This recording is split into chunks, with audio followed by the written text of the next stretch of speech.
Oi, gente, eu vou finalizar aqui plantio de rúcula, né? Tá no momento que já pode começar a colher. Então eu vou mostrar o esqueminha que foi feito, a adubação e outras curiosidades. Então eu vou fechar primeiro o assunto da rúcula, mas depois eu vou falar de mais algumas culturas que eu tô tendo assim, né? Algum tô ajeitando, algum tô me adaptando e algumas curiosidades que muita gente não sabe. Então, para quem não sabe, eu moro aqui há recentemente, né? 4 meses. Eu morava em São Paulo, na região metropolitana, próxima à capital, né? Então mudei para cá, as condições mudam e com isso, em termos práticos, muita coisa, o que fazia lá, ou alguma cultura que dava certo lá, aqui não dá, vice-versa. Então eu vou mostrar algumas curiosidades. A rúcula eu fiz um canteirinho para consumo, né? Tá aqui, ela tá bonito, ó. Tá no ponto de começar a colher. Eu só não vou colher agora, porque eu tô com outra salada para ser feito. Então eu vou segurar mais 2, 3 dias aqui, para preservar melhor, né? Porque depois é só retirar e fazer a salada. Mas ela está pronta, ó. Tá pronta, ó. Tá bonito? Tá saudável? Bom, essa rúcula que está dando certo aqui, na verdade é a segunda tentativa. A primeira, eu plantei direto no canteiro com uma semente pouquinho vencido. Só que pouquinho vencido não quer dizer que não vai germinar, pode ser que caia o índice de germinação, mas germina. Peguei um período extremamente seco, muito seco, quente, e não sei o que houve. Eu acho que a questão do clima, a temperatura muito seca, juntou com semente um pouquinho vencido. Eu plantei direto no solo e o solo ficava extremamente compactado e quente. Eu acho que deve ter tido problema de queimar a semente, esse clima totalmente diferente, que folhagem gosta de clima mais ameno. Então, resumindo, não nasceu nenhum. Então, para isso que está dando certo, o que eu fiz? Embora que rúcula, o plantio comercial, não tenha dúvida, tem que ser plantado direto no canteiro, né? Mas quando é doméstico, dá para você fazer algumas adaptações para sanar algum problema desse tipo. Então o que eu fiz? Eu fiz na bandeja. Então, fazendo na bandeja, teve uma germinação assim ótima. Tanto é que da quantidade de semente tive que até ralhar um pouquinho para manter o tufinho de um grupo agrupado, né? Eu falo tufinho, de planta junto, que a rúcula não há necessidade de ter um pé. Ele pode ter um grupinho de pé, um conjuntinho que não tem problema. Inclusive quando planta no solo, local que tem ainda não foi explorado como horta, normalmente germina muita semente de capim. Então uma das coisas boas de fazer quando planta direto é plantar em tufinho para diferenciar da semente de capim. Porque senão a germinação mistura tudo, você não sabe, quando você vai arrancar alguma coisa, você não sabe quem é capim e quem é rúcula, a não ser que cresça. Só que se crescer, já vai atrapalhando o desenvolvimento dela, né? Então é bom plantar mais milho em tufinho para diferenciar quando vai no solo em canteiros novos. Canteiros antigos não tem esse problema, pode plantar linear. Mesmo assim, plantando em tufinho, fica mais fácil na hora de colher. Você pega o tufinho inteiro e colhe, né? Então 1, 2, 3, 4, você vai tirando. Aqui para estar nessa fase, foi feito na bandeja há 43 dias exatamente hoje. 43 dias. Germinou com 3 dias. Então, da germinação está com 40 dias. Do plantio na bandeja está com 43 dias. Para preparo do solo, eu utilizei aqui esterco de curral curtido, 3 kg por metro quadrado. Esterco de curral e esterco de gado, né? E no plantio foi colocado 50 gramas de NPK 10-10-10 por metro quadrado. Somente isso aí. Uma coisa curiosa, né? Lá em São Paulo, em rúcula, era fatal que tinha. A gente tinha que ficar até atento, né? Vinha umas borboletinhas amarelas, pequenininhas, e botava ovo, normalmente atrás, ou mesmo na frente, né? E se marcasse bobeira, a gente enxergava o ovo amarelinho, nas folhas verdes, enxergava, né? Então a gente ia com o dedo e esmagava os ovinhos. Agora, marcasse bobeira, nascia umas largatinhas pequenininhas e comia a folha tudinho. Essas largatinhas, na época, né, quando eu estava lá, vinagre a 6%, né, misturado na água, ele combatia tranquilamente, matava essa largatinha, mas eram largatinhas pequenas. Aqui, em termos de inseto, no momento que foi colocado aqui, não teve borboletinha, largatinha, não teve nada. Tanto é que está assim, as folhagens lisas e bonitas.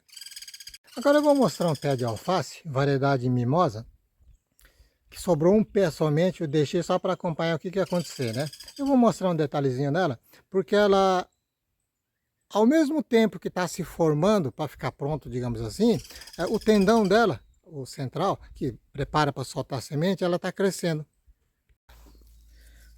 Pode ver que está crescendo o pé, o tendão para soltar a semente, né? Quando acontece esse tipo de coisa, normalmente é planta de estações da época ou climas que não está adequado.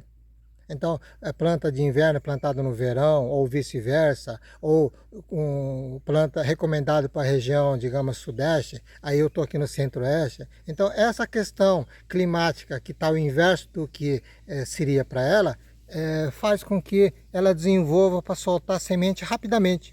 Tanto é que uma das técnicas de produzir semente é essa, é plantar em locais alternados ao contrário. Também fiz um plantio aqui de beterraba, né? Aqui não vou nem entrar em detalhe como foi preparado, porque na verdade eu vou só aproveitar alguns pés aqui futuramente e não vai servir assim como base, né? Aqui o clima, como eu falei, é extremamente seco e quente na época do inverno. E agora chegou o período de chuva. Então o que acontece? Essas beterrabas, eu desenvolvi a muda na sementeira e fiz o plantio nesse canteirinho. Então o que eu fiz? Aproveitei um certo sombreamento que tinha umas árvores aqui perto, para não pegar, para servir de sombrite, resumindo. Só que chegou o período da chuva e as árvores desenvolveram as folhas e elas inclinaram por causa do peso. O que acontece? E a posição do sol. O sol começa a virar de uma posição diferente. Então ela está com excesso de sombreamento agora. O que eu queria de sombrite, está com excesso de sombreamento. E essas folhas danificadas que pode ver, a fileira de trás, é a gotícula grande que se forma nas folhas da árvore e cai. Então, quer dizer, na chuva, no verão, já tem as gotículas grandes que às vezes estraga a folhagem. Nesse caso, além do sombreamento em excesso que está tendo, está se formando a gotícula e quebrando as folhas. Então, talvez eu consiga aproveitar essa primeira fila, então eu vou deixar aqui, mas não vai servir como parâmetro para desenvolvimento da cultura. Mas é uma curiosidade também para quem queira plantar em determinadas situações, é uma alerta também. Também nessa situação, né, de produtos que não se adaptaram na região, eu fiz um plantio de tomate. Na verdade, assim, primeiramente eu tentei desenvolver na bandeja a muda, porque o tomate se leva a muda desenvolvido. Normalmente é assim que acontece. Olha, a muda não desenvolvia de jeito nenhum. Ela ficava assim, tomando a altura, mas fino, não tinha consistência. Então, cheguei a colocar, né, adubação foliar, com cálcio principalmente, um pouco de boro, né, que é um composto, junto com o substrato, que era substrato comprado, ainda reforcei com um pouquinho mais com esterco de gado, tudo isso aí para ver se a muda saía mais fortalecida. Só que a muda vivia capengando, quando jogava água ela caía, esquentava, ela murchava. Então ficou um problema, né? E aí resolvi não plantar a muda. Aí o que eu fiz? Eu plantei direto no solo, né? Pensei, bom, ela estando no solo, ela começa a crescer, a raiz já começa a desenvolver, captando diretamente o nutriente do solo, já com adubação.